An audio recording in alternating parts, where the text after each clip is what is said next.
Hi, everyone. We're going to get started. Thank you all for joining us. My name is Brina Chu, and I serve as the Community Strategy Manager of Israel Action Network. For those of you who aren't familiar with us, we're a joint initiative of the Jewish Federations of North America and the Jewish Council for Public Affairs, committed to combating the delegitimization of Israel and providing the educational programs, trainings, and other resources our Jewish communities need to build support for Israel in the context of two states for two peoples. We recently unveiled a programming initiative we're calling IAN University, which is a portal for educational programming around Jewish security, fighting all forms of anti-Semitism, including BDS, and navigating difficult conversations around Israel with a wide range of constituencies. Today's session, Young Voices on Zionism, marks the beginning of IAN University. I'm also excited to announce that in response to the rising tide of anti-Zionism IAN has been observing across delegitimization messaging in the US, our program today also kicks off the first of a three-part series exploring Zionism. We at IAN are bringing this to you in partnership with the American Zionist movement and leading up to the 38th World Zionist Congress, which will be held online this year in just 2 weeks from October 20th through the 22nd. American Zionist Movement, or AZM, is comprised of 33 national Jewish Zionist organizations. They're the US Zionist Federation and the World Zionist Organization, or WZO, and recently facilitated the US election to the World Zionist Congress, where 123,000 American Jews voted for their voices in Israel. You can go to azm.org/38WZC to learn more about AZM and the upcoming 38th World Zionist Congress. It's now my pleasure to introduce Eden Cohen, who will be our moderator for today's conversation. Eden Cohen is the president and founder of A Wider Frame, a bi-weekly newsletter created out of a desire to help educate, connect, and engage readers on issues important to the Jewish world. After graduating from University of Wisconsin-Madison, Eden, a Pittsburgh native, spent several months living in Jerusalem. It was in Israel where Eden's passion for advocating for issues impacting Jews around the world actually took shape. In addition to managing her digital newsletter, Eden is a practicing entertainment attorney in Los Angeles and is an active member of several Jewish organizations and institutions, including the Jewish Federation, the Jewish Agency, Connect Israel, FIDF, or Friends of IDF, and Soho Supper Club. Eden resides in Los Angeles with her husband, her 2 dogs, and 2 cats. So a few quick things before we start. First, the session will be recorded and we will be distributing the recording to those who registered and possibly more publicly, but were unable to be here today. If you have any questions throughout the program, please feel free to submit your questions using the Q&A function at any point so they can be addressed during the participant Q&A part of our program, which we're estimating will happen around 1:30, but that might change. And with that, I'm going to turn it over to Eden to start off our conversation and introduce our speakers. Thank you so much, Eden.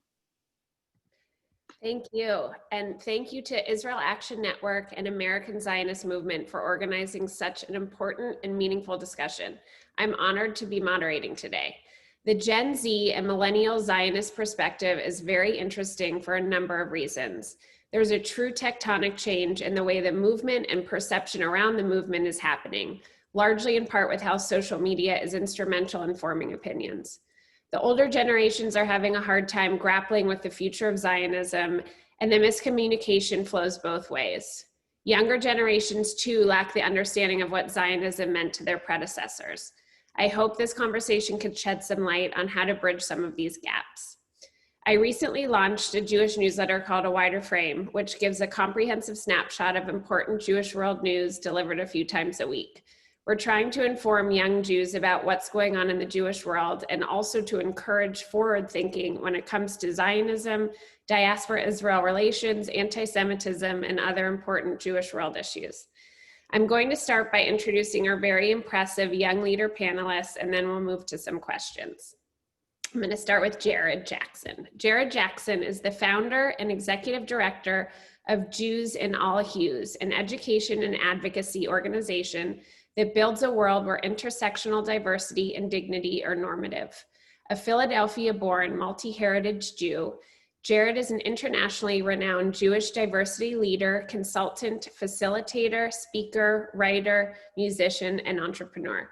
He's an alum of the Sela Leadership Program through Bend the Arc. Jared holds a certificate of nonprofit management from LaSalle University and was named one of the Jews that will change the world by periodical Ma'ariv. Along with everything else, Jared is scheduled to graduate from Hebrew Union College with a Master of Arts in Jewish Nonprofit Management in May of 2021. Andrew Keene lives in Washington, D.C., and is originally from Milwaukee, Wisconsin, where he was very active in the Reformed Jewish Youth Movement, NIFTY. Andrew served as the North American president of NIFTY on a gap year between high school and college. Andrew currently serves as a member of the management committee of the World Union for Progressive Judaism, where his portfolio includes youth and young adult engagement strategy, and serves as one of the organization's representatives to the United Nations. Andrew also represents the Reform movement as a member of the expanded executive of the World Zionist Organization and Board of Governors of the Jewish Agency for Israel. Andrew holds a degree in entrepreneurship from Drexel University and currently works as a consultant in the digital transformation space. Chloe Levian is a pre-law student at UCLA studying sociology and Israel studies. She is the Southwest and Pacific Northwest Campus Liaison for StandWithUs, a Hasbara Fellow on the board of Bruins for Israel and a member of the Student Advisory Board for the Israel Studies Department at UCLA, and a member of Iranian American Jews for Racial Justice. The first few questions that I'm asking are more personal in nature, and I'd love to hear from you all separately. Please try to keep your answers tight as we are limited on time and have a lot of ground to cover. I'm going to be asking some really heavy-hitting questions that we could probably expand on for hours each, but let's do the best we can with the time we have. After the first few questions, I'll be giving prompts that are less specific to each of you personally, and you can all feel free to answer in a more discussion-based manner. To start us off, what does your Jewish identity mean to you, and how does it uniquely present as a millennial Gen Z Jew? In other words, how has growing up in the millennial Gen Z era influenced your relationship with Judaism? And why don't we start with Chloe? Thank you for that question. Being Jewish is so much more than just a religion for me. It is my community, and that has given me a way to connect to many others in my generation, specifically through Jewish TikTok and Jewish Twitter, to conferences. It gives me a way to connect with more than just other people. It gives me a community wherever I am. Great. Andrew? Sure. As you said, I grew up in the Reform movement, and one of the pieces of the Reform movement that's always resonated so deeply with me is, where some religions say we have the answers. Reform Judaism, especially, is always focused on we have the questions, and that willingness to question, as well as a really solid, value framework, has helped guide me as I, in the professional world and engaging with current events and engaging with people of all generations. It's been a very constant North Star for me. Jared? My Jewish identity is really wrapped up in humanistic values, and those values are also shared throughout Judaism. And so it comes all in one big ball for me. Yeah, I think we're more removed from synagogue and other Jewish institutions, or at least that's my feeling in the U.S., and more assimilated than ever before. But we also have more access to a wide variety of Jewish experiences in the way that older generations never had. So that's kind of my take on this. I'm going to lump a few together for the next few questions.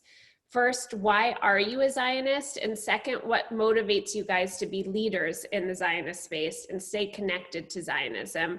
And also, please tell us a little bit more about your involvement in various organizations and why these organizations speak to you.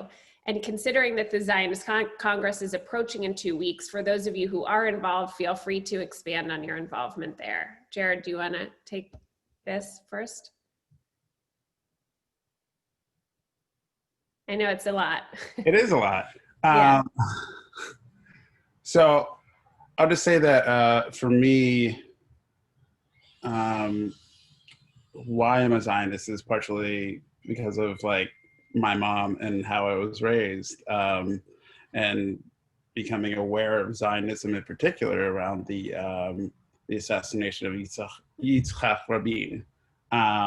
And for me, that also meant growing up with a sense of Zionism that demanded accountability and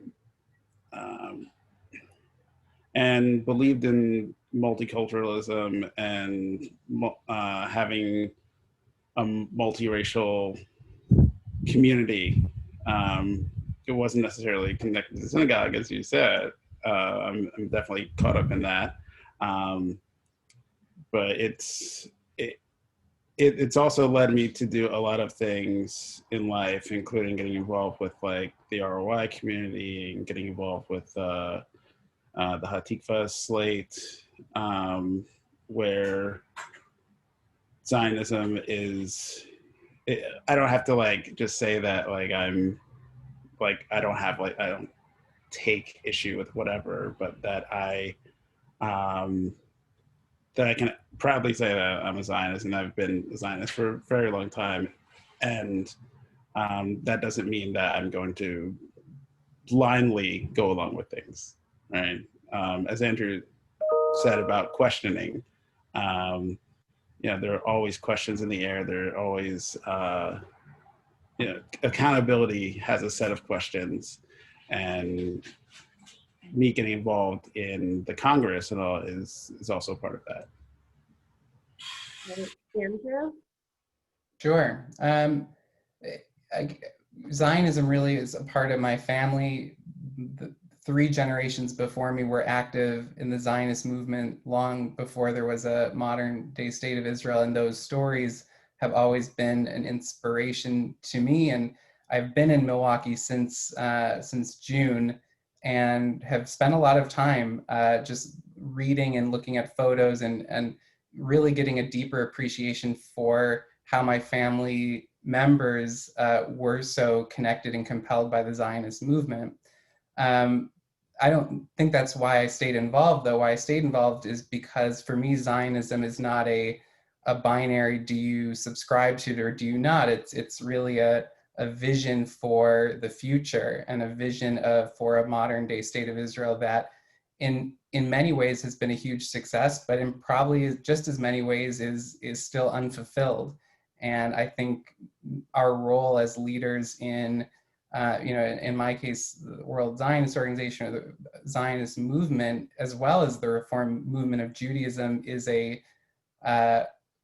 to chart that course in small ways and large ways of how we transpose our Reformed Jewish values, our progressive Zionist values, onto the future of the state of Israel, so that it does live up to the aspirations and the hopes that are that the Zionist leaders who came before us held so dearly. Sure. And Chloe? Being a Zionist is a very significant part of my identity. For me, Zionism is my mom being able to spend the duration of the Iranian Revolution in the safety of Israel, the Jewish ancestral and indigenous homeland, and the rise of anti-Semitism and misinformation, specifically on college campuses, motivates me to be an unapologetic Zionist leader, and the village of support I get from other organizations and other Zionists motivates me and allows me to continue to be resilient. Great. My next question is, Zionism has come to be a dirty word in a lot of circles. Has it ever affected your own beliefs or use of the term and relationship with it? And were there times in your life you've been afraid to identify as a Zionist? Chloe, you can start with this one. Thank you for that question. During my freshman year, I had a few moments where I was questioning my own beliefs, wondering if I was on the right side of history. Luckily, those moments didn't last more than a few minutes. But I choose to take ownership in the word Zionist because the term is so often demonized by defining it. When I'm in more hostile environments, I use it as an opportunity to leave that person with a positive experience with a Zionist and leave them with the true definition of what Zionism means. Andrew? Yeah, you're so right that it has come to be a dirty word in many circles, university campuses, so on. And to me, that's really, and as Chloe alluded to, out of a misunderstanding or misconception or lack of understanding of what the definition of Zionism actually is versus how it's interpreted or applied or in many cases misconstrued. And so the times that I've been in the hot seat as how could you identify as being a Zionist, I've also used it as an opportunity to educate and to reframe and to paint a broader understanding of what Zionism is for me. Not to say it needs to be the same for someone else, but what it could be also. And I think part of it, as I alluded to earlier, it's not a binary you are or you aren't. For me, it's more of an active verb. And I feel that many people, when that spectrum is opened up to them, are more willing to engage, not necessarily, converted to my way of thinking, but Right. more willing to engage openly with it. Jared, how about you? It really depends on the context, right? It really depends on who's saying what, or if I'm willing to even engage that person. Yes, Zionism has some negative connotations out there, and the conflation of being Zionist with being like anti-human rights, with being sort of like in the second Bush era, everybody said like, not everybody, but a lot of people claimed that like Israel was just receiving a blank check and being used by the government, and that everybody else in Israel was like blindly in line. I mean, for those people, I have to actually ask: Have you ever met Jews? None of us are really of the same mind because we all have our own mind. So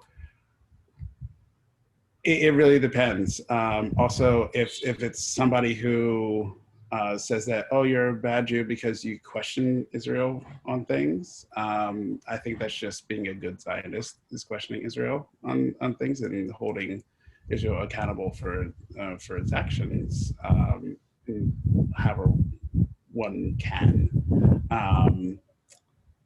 Also, anti-Zionism and anti-Semitism seem to be conflated. And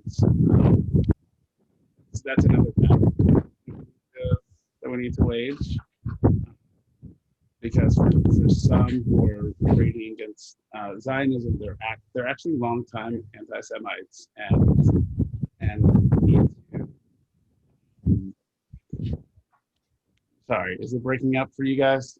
Sure, I could hear a little bit of wind, but I can still hear you. Okay. Hopefully those are the things of change.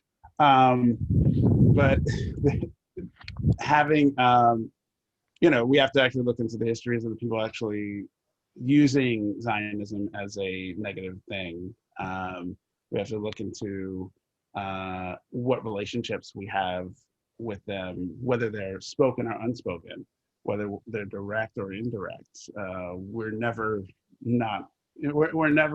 lacking communication here. Whether or not we talk to people, whether or not we don't talk to people, we are still communicating. So those are just. Sure, yeah. I think you guys hit on a lot of interesting points. I personally have never met a Zionist who wasn't also critical of the Israeli government for, on either end of the spectrum. And I think conflating anti-Semitism and anti-Zionism, that's a whole discussion in itself.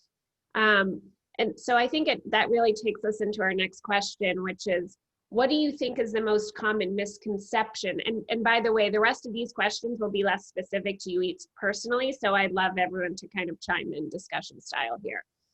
What do you think is the most common misconception amongst your peers when it comes to Zionism, and how do we combat it? What have been the most helpful tactics and strategies in responding to delegitimization in movements on the left and the right, and what should we be doing more of going forward? So you guys can just chime in together. We can talk about this. I'll jump in, and I'll pick up on what Jared was ending with. I think many people identify Zionism as a whole with being synonymous as to whatever the Israeli government is doing and whatever their policies are. And to me, that would be, like saying I disagree with something the American government is doing, and thus I am anti-American. That these two things can and should and have to exist, not necessarily in equilibrium, but they have to exist together, where I can say I am a Zionist, period, and my Jewish values, my Zionist values are in conflict currently with X, Y, and Z policy of the Israeli government. And I think a lot of people don't understand that can exist at the same time.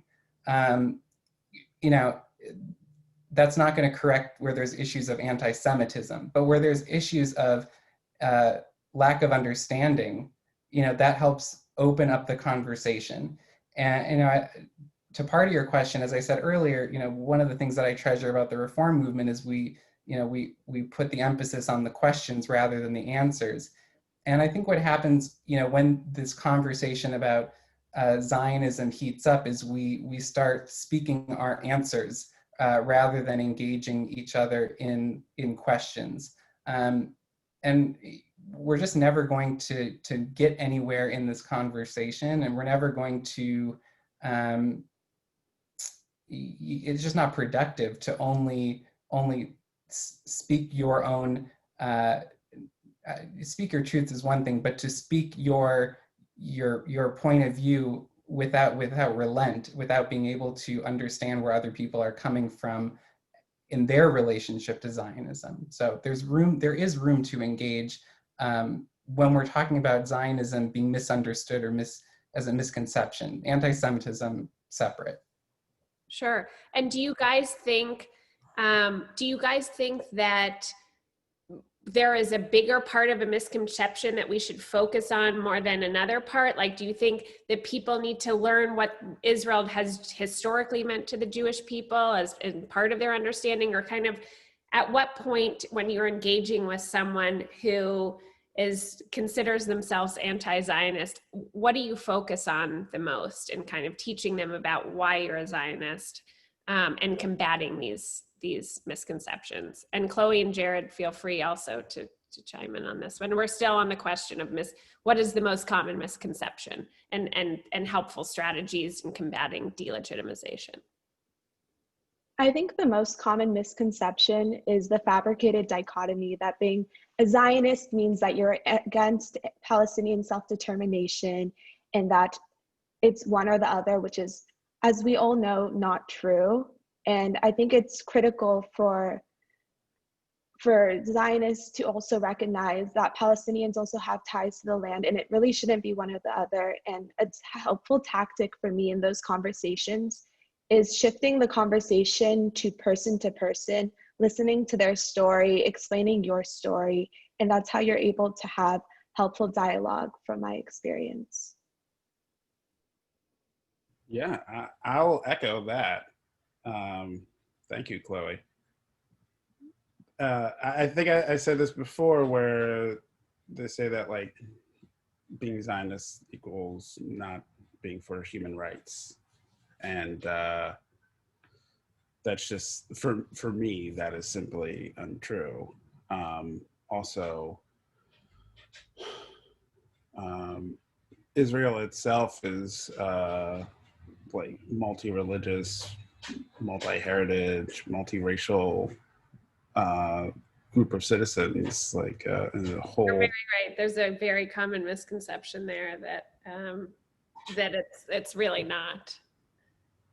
Yeah, I mean, not to say that there aren't problems in Israel. I mean, there's still a major problem with racism and other forms of bigotry in Israel.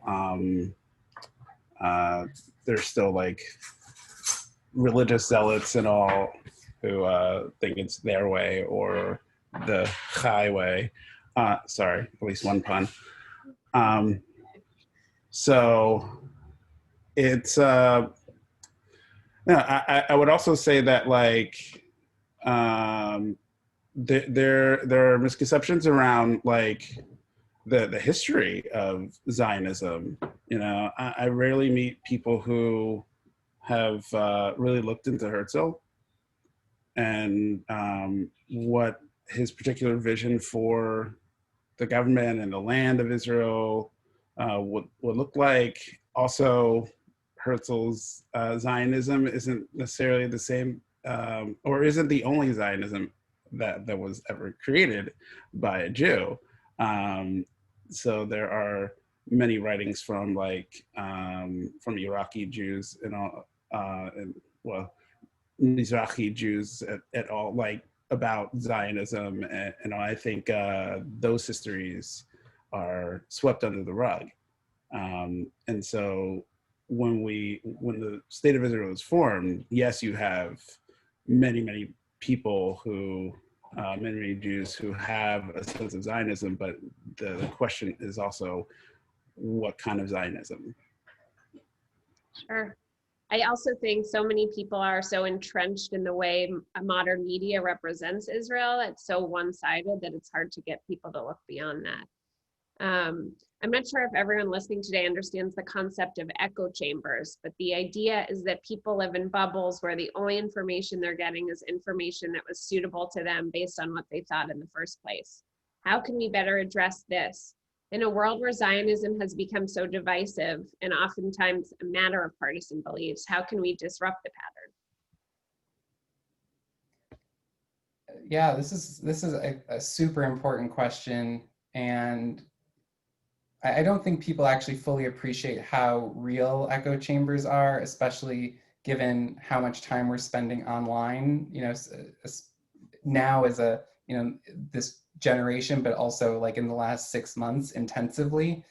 And, you know, I hear people say, well, you know, I have friends on all ends of the political spectrum on Facebook. Oh, well, I have friends, you know, with different, it's not a matter of having friends of differing opinions. It's a matter of there is a system in place to reinforce your views on hot topic issues. And for me, you know, one of the benefits of being involved in organizations like the AZM and the WZO is that it is a round table of the Jewish people in, you know, all of its beliefs and ideological points of view and perspective and politics. And, you know, unless you are really willing to engage with people in real time, to talk about issues and engage with people who don't share the same point of view as you, there is really no way to break those. And so I challenge you to take a look at your calendar from, okay, maybe the last 6 months, but February, January, how much time did you actually spend in real conversation, not online? I mean, it could be, you know, over Zoom or Skype, but in real conversation with people who do not share the same points of view as you on Israel, on politics. And if the answer is none, which for many of us, it probably is, or very close to none, like that therein is the problem, and that is the solution, from my point of view anyways. Sure, I agree. I think as Jews, we're all really preaching to the choir as well, and it's hard to figure out how to move beyond our own group. But Chloe, sorry, go ahead, sorry. Chloe? Oh, did we? Well, Chloe's frozen. I'll jump in. I actually don't think the issue is with Jews and non-Jews. I think the issue is very much within the Jewish family, that we need to engage with people on all ends of the spectrum on a regular basis, and spend more time being uncomfortable than being comfortable, and in a way that. What do you mean within the Jewish family? Even within the Jewish family, we tend to associate with those who share our point of view, our perspective on Israel, our modality of prayer.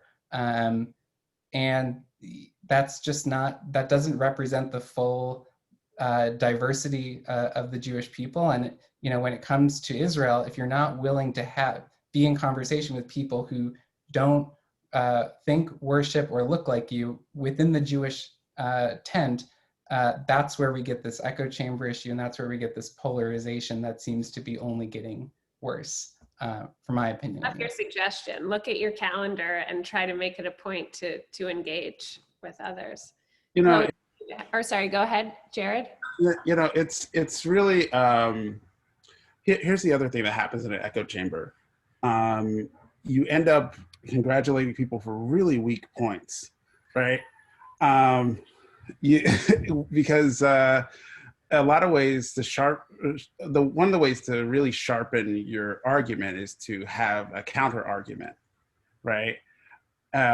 Also, not every argument is like cut and dry, right? You have to have nuanced arguments as well, or they don't even have to be arguments, right? I mean, although we are going into the Zionist Congress, it's like, everybody around a dinner table without food. But it doesn't mean that, like, you have to go to like the most extreme, but you do have to have a nuanced conversation. And I think a lot of people just talk past one another and don't have those nuanced conversations, and don't and approach it with a mindset of this is the enemy, whereas like this is family, and we're going to try to get through this together, and we're going to vehemently disagree with certain things, but we have to have a basis, or we have to have a base that says like, you are human, I see you, I love you, and like, I don't see that often. I see like dehumanizing each other in the process of talking past one another. And so, yeah, I would agree. Make the time to reach out to people. I mean, I have friends who like really don't like one another, like really don't. Like they got into argument at my wedding. Really don't like one another, but like, I don't have a problem with either one of them. And we do have nuanced conversations. I'll leave it at that. Chloe, did you have anything you wanted to add to this? I know you got I just wanted to echo what Andrew was saying. The way to solve the issue of echo chambers is to leave our echo chambers and engage with the 80% of people who aren't a diehard Zionist or a diehard anti-Zionist, and whose opinions can be changed in a way, who can learn, who are open to more education. Sure. I'm attempting to disrupt the echo chamber effect with my newsletter, though to a large extent, I still feel like I'm kind of preaching to the choir and not reaching the people who could benefit from the information the most. So I'm working on that myself. Zooming in a little bit, what are some of the ideological and other gaps that divide young Jews today, both among their own age group and from older generations of Jewry? What about divisions in North America or the diaspora Jews from those in Israel? And what can we better do to bridge those gaps? I'll just say personally, for as an elder millennial, that I the notion of playing into white supremacy as a security measure for the Jewish people, I think that is over, or at least it should be. So that also means looking at Israel, looking at the Jewish community in the United States and throughout the world with a racial justice lens. And that again breeds accountability and demands an infrastructure change, demands a system change, and it's far past the time that we account for wrongdoings and, sorry, I'm in the city, and account for the ways that our communities and the state of Israel have moved in our names, and who we have left out from these conversations, from these movements, who are Jewish family and not white, right? And so this has to be part of the conversation. Any intersection in between the racial justice movement and the Zionist movement? I know I'm taking it to a different direction with you, but I think that's really interesting. And like, do you see any intersect with any other social justice movements today with Zionism? Yeah, of course. I mean, you saw it on the ground in Tel Aviv a few months ago with a protest against police brutality. You see it. You see it also in the United States with protests against police brutality. I will say that there are some things that just take it in what I like to call the wrong direction, that infuse anti-Semitism into this. And in Israel, this fight has been going on for a long time. So, and the Israelis there are not backing down. They're not saying like, oh, we're just going to leave Israel because white supremacy lives in Israel as well. No, they're sticking to it, building more coalitions, building more relationships, and saying this is not what Zionism looks like. This is Zionism is multiracial. Zionism is pluralistic. Zionism is progressive in a lot of ways, and we demand change. So Chloe, Andrew, I know we kind of took that in a few different directions, but just to remind you, the question was really about any gaps that exist between Jews today and their own age group from older generations, or divisions in US and diaspora and Israeli Jews. And also we actually got a question from the Q&A that I think relates to this as well, from Irving Auerbach. The classic definition of Zionism is the return of the Jewish people from the diaspora to their own land. Has this definition changed for the younger generation? So feel free. There's a lot of really interesting questions on the table that probably each one of them could be their own full hour session. What stuck out to me is there's definitely a shift in perception and engagement with Israel amongst American Jews, between older generations and younger generations. Younger generations much more critical of Israel, much more nuanced when it comes to talking about Israel, and that I've seen it in a family setting causes tension, where there are generations at the table who refuse to talk about Israel in any context that is not that it is 100% perfect, and that it's an ideal place and we need to support it unconditionally. And I don't think younger people are saying we don't love Israel, we don't support Israel, we don't want to engage, but they're doing it with a much more critical eye and a much more critical lens, and are engaging in much more focused ways. Whereas many of our parents and grandparents donated money, for example, to Israel through very large organizations which pooled resources and distributed it in Israel. Many of my peers, especially in the last several years, as they've become frustrated with current policies, have looked to still support Israel financially, but to do so through NGOs and organizations who are doing work on the ground in Israel that are much more tightly aligned with their values. So, my overarching theme to this is I want my peers and generation to engage with Israel from a place of loving Israel, which can lead to, in the same way as it does with my family, tension and some more pointed conversation, rather than a place of apathy or not understanding. That to me is the worst outcome. The other thing I thought you said was really interesting was the divide between American Jews and Israeli Jews, and it kind of relates to that definition. That I think that is, in terms of the definition of like the ingathering of exiles to Israel, I have always believed that is one part of the definition of Zionism.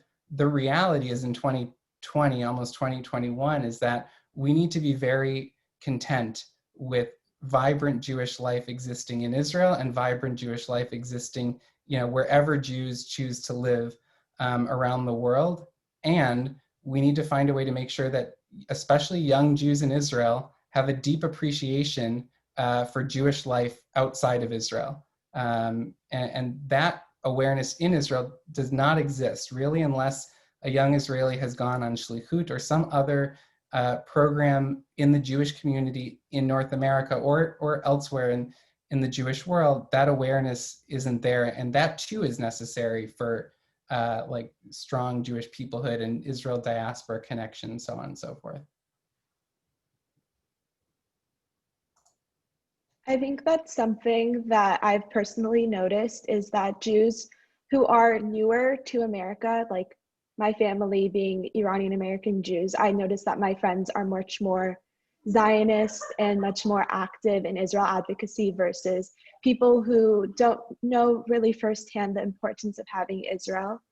And as far as the divide between diaspora Jews and Jews in Israel, I think there is a big disconnect. This summer, I had the privilege to participate in a program that connected StandWithUs Emerson Fellows to the Israeli Fellows that are living in Israel. And I think conversations like those, meetings like those, will connect us and close the gap in continued partnerships between North American Jewish teenagers or college students to Israelis. Yeah, there's a lot there. And I think there's a great follow-up question here in the Q&A from Orly Tamir. Do you think that Israel needs to take the views and opinions of Jews in the diaspora into consideration when making decisions or creating, updating laws and regulations? I mean, weren't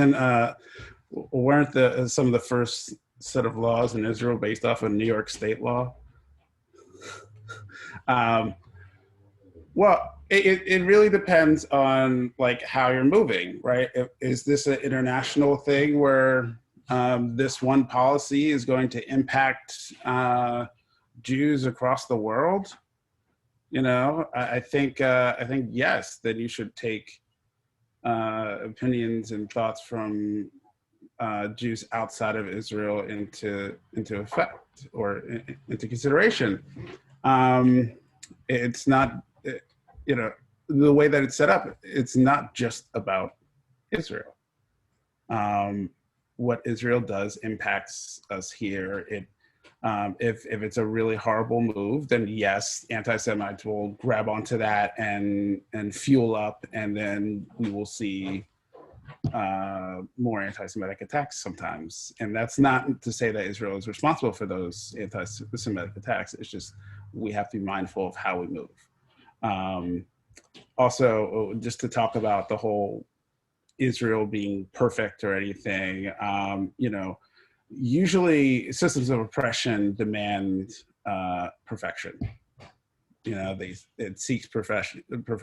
It demands that people fighting against it be perfect in order to combat it, and that's just complete BS, right? Also, no country, no government in this entire world is infallible. No government is devoid of mistakes, horrible mistakes at that. And there are some really great things that are coming out of Israel, and there are a lot of great things that are on the ground, a lot of great initiatives, a lot of great relationships on the ground that are making a more peaceful future possible. Chloe or Andrew, do you want to chime in on this one? I personally think that Israel policy should be dictated by Israeli citizens who live there and understand the unique challenges and issues going on in the country. And I think, I don't believe that non-Israeli citizens should have a say in Israeli policy, but I'm curious for Andrew and Chloe's take on this one. I agree with what you were just saying. As much as I want to say yes and give my voice as a Jew in Los Angeles to the Israeli government, I'm not the one who's living there. I'm not the one who has to travel to,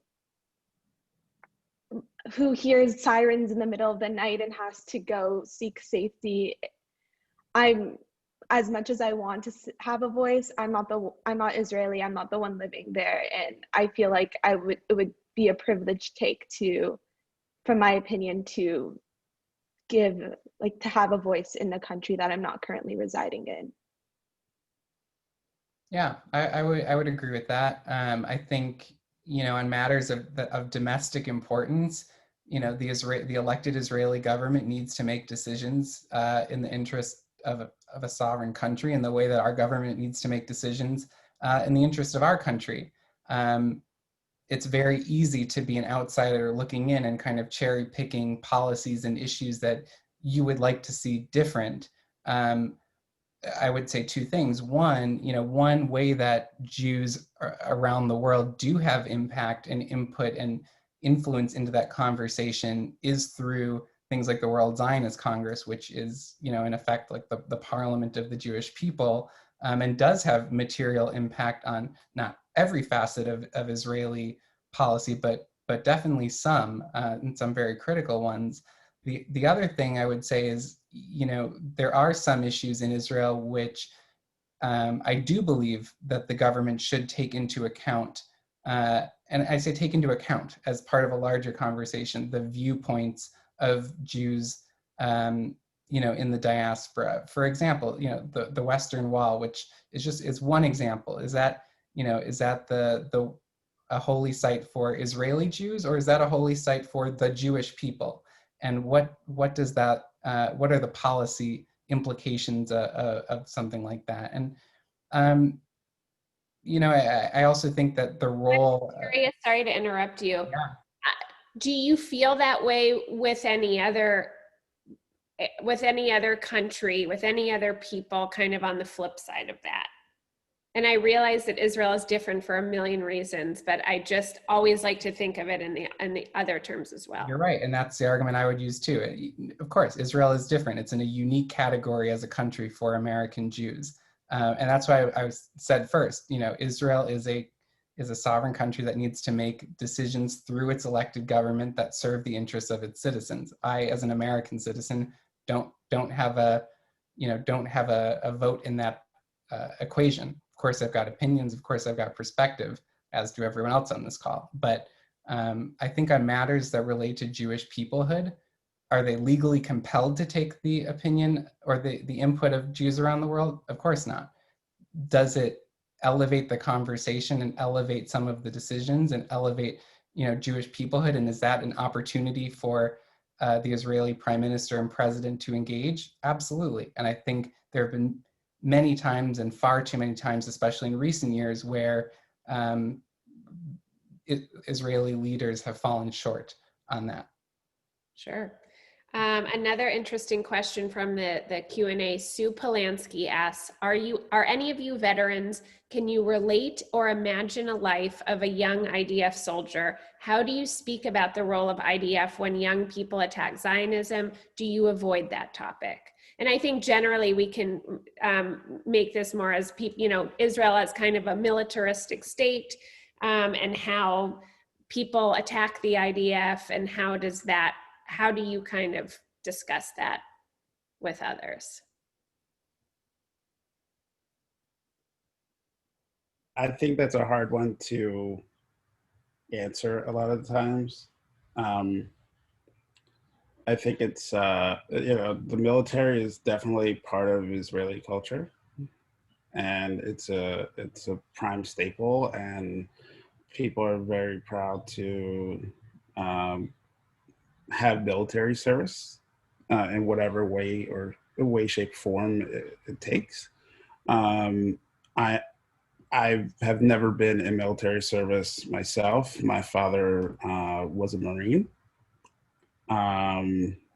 but you know, I will say with most of the young Israelis that I met when I was staffing Taglit Birthright Israel trips and working through that organization, you know, that was a strong connection to hear their opinions on Israel, even as they serve in the military, and there are a million and one views within Israel from IDF soldiers. At the same time, you know, there is a need for protecting Israel. There are actual threats. This is like, this is not up for debate that there are actual threats.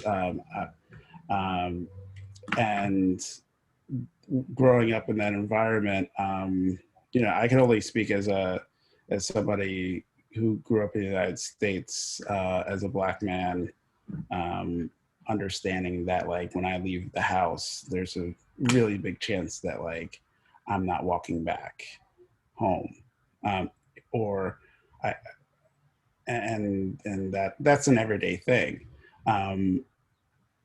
Have I had rockets shot at me? Yes, but only in Israel.